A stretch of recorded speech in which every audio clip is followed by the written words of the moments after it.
Our dream home office is now complete.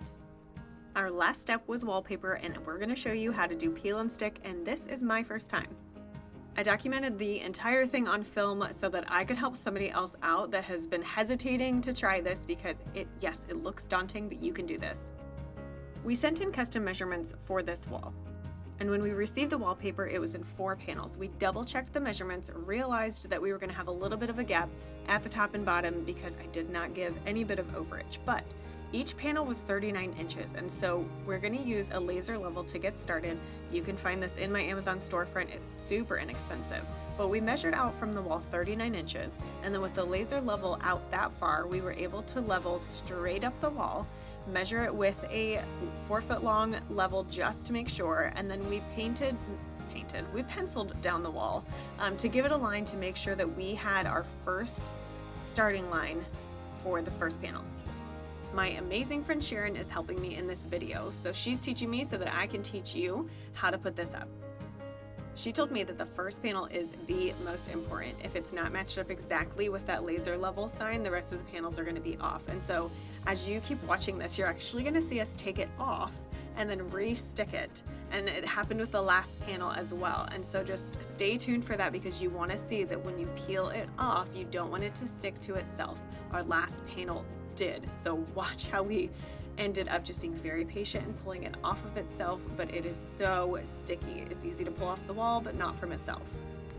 Another factor with hanging peel and stick is once you've painted your wall, which I did paint this wall when we were doing our office remodel. Make sure that you check out the absolute gorgeous reveal video that I put up for that. It was my first home renovation project that I did an entire room, and it was so fun from start to finish. But when we painted the wall, I had no clue when I got the wallpaper in. I was so excited, ready to put it up, and then I read the instructions and it said I had to wait 4 weeks after freshly painted walls. And I tried to see and read and research anything online that I could find that would let me do it sooner, but everything said the paint has to cure. There's going to be fumes that you can't even smell coming from it for 30 days. And so you really do need to wait. I'm glad we waited. It was well worth the wait. But make sure that you've waited, and then before you go to do it, you wipe down those walls with a damp rag, dry them off, and then once they're dry, you're ready to start. All right, this is where when we went for that second panel, we noticed that it was off on our main line that you want to line everything up with, just slightly at the bottom, but we realized at the top it wasn't completely on either. We thought it was how the ceiling was shaped, but no, the panel was off slightly, and so we very carefully peeled it back. And we're using these scrapers. I actually got them from an epoxy resin kit, but you can use a Cricut scraper, just anything that's plastic that has a straight edge to it. Make sure it doesn't have any gouges. If you use a paint scraper and it has any bit of particles on it at all, it could rip it. And so plastic scrapers are the way to go. Now, most people that I've seen do peel and stick wallpaper, they always say like go from the top to the bottom, top to the bottom. However, here's my little tip and trick that we learned doing this. We needed to follow the seam. It ended up being gorgeous. It took us less than an hour to do all 4 of these panels, and we went from top left to bottom right. And so we made sure that the left seam was lined up perfectly. Now, when you're doing a mural, the picture has to match up too. So it's not about where it's supposed to be at the top. I'm gonna show you how to fix that if you're a little bit off there.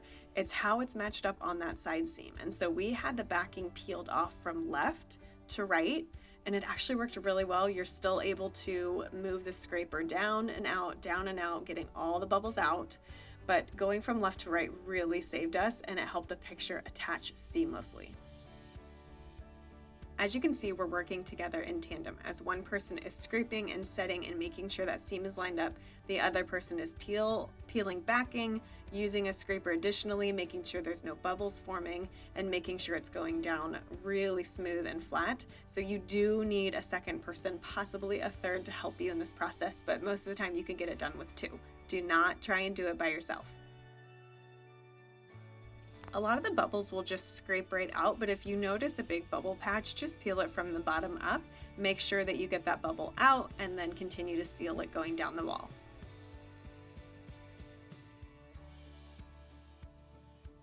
For the third panel, you're just going to repeat all the same steps. Start at that top left corner, make sure your seam is lined up. The second person can hold it and make sure that it is straight going across the top of the wall, while the point person that's on the seam control is going down the seam, making sure the picture is lining up completely, and then the person holding it, and I am the assistant in this to the manager. I'm peeling from left top to bottom right. So I'm going to peel the backing as we go.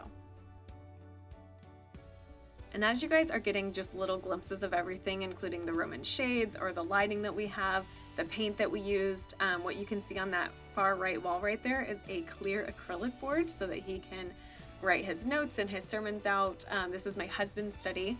All this is linked in my Amazon storefront. So if you're interested in any of these things, you can follow me on Instagram. You can follow me on Facebook. I've also got an Amazon storefront. So if you need any design ideas at all, you can find me there.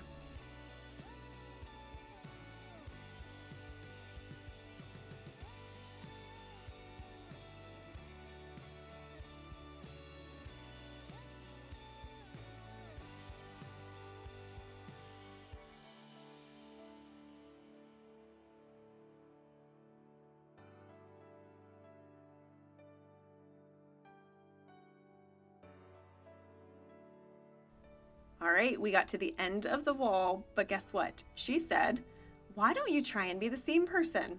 Well, this was a terrible idea because I thought, yes, I can totally be the seam person. But guess what? She was used to doing the left side. I was used to doing the right side. And so we started working and realized when we got down to the bottom that my seam was just slightly off. She had started attaching the top before I was done with the seam. We needed to go back to our original roll. So my biggest tip is, if you've started with one part and your partnership is working in tandem, then stick with that. Don't try and switch things up. We ended up having to peel this back, and that's where we got it stuck to itself. So you'll see in just a little bit. It's really hard to peel off. We thought we could peel it from the bottom right up, but that top right corner stuck. And then as soon as I turned it over, it stuck more on itself. And I was like, oh my gosh, we've completely messed up the entire thing. But Sharon kept me calm. This is also why you want an assistant person to help keep you calm. But we gently peeled it back from each other, careful not to stretch it too far. But we just kept going really slow, really steady. We finally got it off, and then we were able to continue attaching it, making sure that left seam was lined up before I reattached the top. So as you can see, going down the panel at the bottom right there where the wainscoting is, there's a little bit of white showing. I kept looking at it and going, am I gonna need to paint a green line? Do I need to paint the mural? I do not have enough talent for that. There was also a little bit of gaping at the top, and it just didn't look finished up. And so I was looking at it and thought, you know what, there is trim pieces at Lowe's and Home Depot that we could go pick up and make a really cute frame. And it would also help just frame in this entire mural, which would look like a huge piece of art. And so instead of worrying about the seam up here, we went to Lowe's. I paid $5.75 for these ornamental moldings, and they were 8 feet long, and you can prime them. We painted them with the same color, and they went on so seamlessly. It looked like it was just always meant to be framed. So you've got to go back and see how this entire project came together from start to finish.